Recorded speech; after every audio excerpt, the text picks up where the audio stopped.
Welcome to this explainer.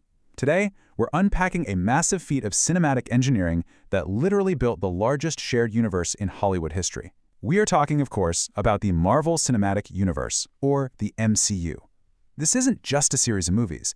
It's an incredibly complex, interconnected web of storytelling that completely redefined how the entertainment industry operates. I'm so thrilled to guide you through this, because the business strategy operating behind the scenes is just as fascinating as the superheroes on the screen. Here is our roadmap for today. First, the shared universe blueprint. 2, mapping the sagas. 3, the television expansion. 4, the Marvel method. And 5, course correction and mutants. All right, Section 1, the shared universe blueprint. Think back to before they were this massive entertainment juggernauts. Marvel was basically licensing out their characters to other studios for pennies. So they took what was literally a bet-the-house gamble.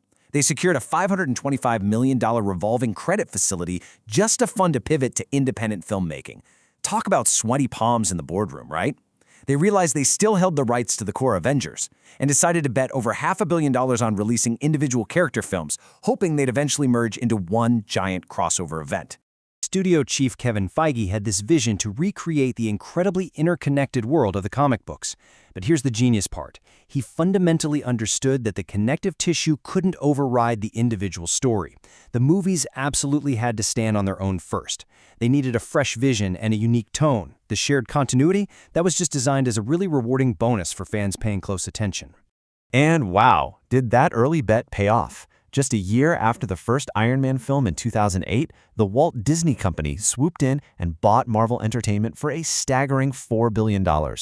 This gave Marvel the ultimate war chest. It was exactly what they needed to execute these grand, multi-year plans, and it completely shifted the landscape of Hollywood forever. Moving right along to Section 2, mapping the sagas. To keep us hooked for well over a decade, Marvel structured a continuous, escalating narrative by organizing their films into distinctly grouped phases. Phase 1 kicked off with Iron Man and culminated in the massive 2012 crossover, The Avengers. This phased approach quickly became their signature rhythm. Every single phase introduces new characters, raises the stakes, and builds toward a massive, universe-altering event. Now, these individual phases eventually roll up into even bigger sagas. The first 3 phases formed the Infinity Saga, which gave us that spectacular, definitive conclusion with Avengers Endgame back in 2019. And the second that was complete, Marvel passed the baton straight to the Multiverse Saga, covering phases 4 through 6. Slated to wrap up with Avengers Secret Wars in 2027, we are talking about an unprecedented scale of serialized storytelling for the silver screen. Which brings us to Section 3, the television expansion. If the movies were the main pillars of this universe, television became the intricate masonry filling in the gaps. We can actually break this down into 2 distinct eras. First, under executive Jeff Loeb, the early Marvel television era was spread all over broadcast and cable, giving us shows like Agents of S.H.I.E.L.D. and Daredevil. But, they were somewhat fragmented from the core films. Then in 2019, Marvel Television was folded directly into Marvel Studios. This ushered in a fully integrated Disney Plus streaming era, starting with WandaVision, where the shows became essential, direct continuations of the theatrical movies. Next up, Section 4, the Marvel method. So how exactly do you manage dozens of properties and hundreds of actors without the whole thing just collapsing? Well, you rely on a strict set of business practices known as the Marvel method. They hold these corporate retreats every 18 months to create visual lookbooks. They intentionally hire indie directors who have singular visions, while the studio steps in to handle the heavy visual effects lifting. They also use a strategy called plussing to continuously rework and improve scripts and edits. And crucially, they lock in their talent with massive multi-film actor contracts, famously starting with Samuel L. Jackson's unprecedented 9-film deal. But there's this one specific contractual quirk that is literally the glue of the universe. It's called bridging material. This clause allows Marvel to take up to 3 minutes of an actor's performance from one film and drop it into another without having to renegotiate a massive new contract. As a viewer, this is exactly why your favorite characters can seamlessly cameo in those famous post-credit scenes. It's a brilliant legal innovation that makes the shared universe financially and logistically possible. And finally, Section 5, course correction and mutants. Look, even the most successful architecture sometimes needs a heavy renovation. Following the massive content explosion of Disney Plus series right after Endgame, the studio had to objectively acknowledge some recent box office struggles. Disney's CEO Bob Iger noted this output had diluted focus and attention. So, to course correct, they aggressively shifted back to quality over quantity.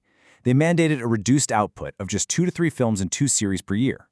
It's basically a strategic retreat, designed to make every single release feel like a must-see event again. We've also seen exactly how agile Marvel can be in a crisis. The overarching villain for this current saga was supposed to be Kang the Conqueror. But after actor Jonathan Majors was fired amid legal issues, Marvel completely dropped the storyline. Instead, they executed a stunning pivot. They rebranded their next major team-up film as Avengers Doomsday and absolutely shocked the internet by casting former Iron Man star Robert Downey Jr. as Dr. Doom. It's literally a multi-billion-dollar master plan rewriting itself in real time. And to top it all off, massive corporate acquisitions are reshaping the universe's DNA. Disney's 2019 acquisition of 21st Century Fox finally brought the X-Men and Fantastic Four back home. Kevin Feige explicitly stated that 2024's Deadpool and Wolverine officially kicked off the mutant era of the MCU. Looking ahead past Phase 6, the entire franchise is planning to transition into a brand new era aptly titled the Mutant Saga. As this massive franchise continues to evolve, we really have to ask, will these strategic course corrections, scaling back production, pivoting villains midstream, and injecting the highly anticipated X-Men into the mix, be enough to recapture the absolute magic of its original blueprint? Marvel Studios changed cinema forever, but are we about to witness their greatest act of reinvention yet? I hope this explainer gave you a deep appreciation for the incredibly complex architecture behind the MCU. Thanks so much for joining me, and keep questioning the story behind the story.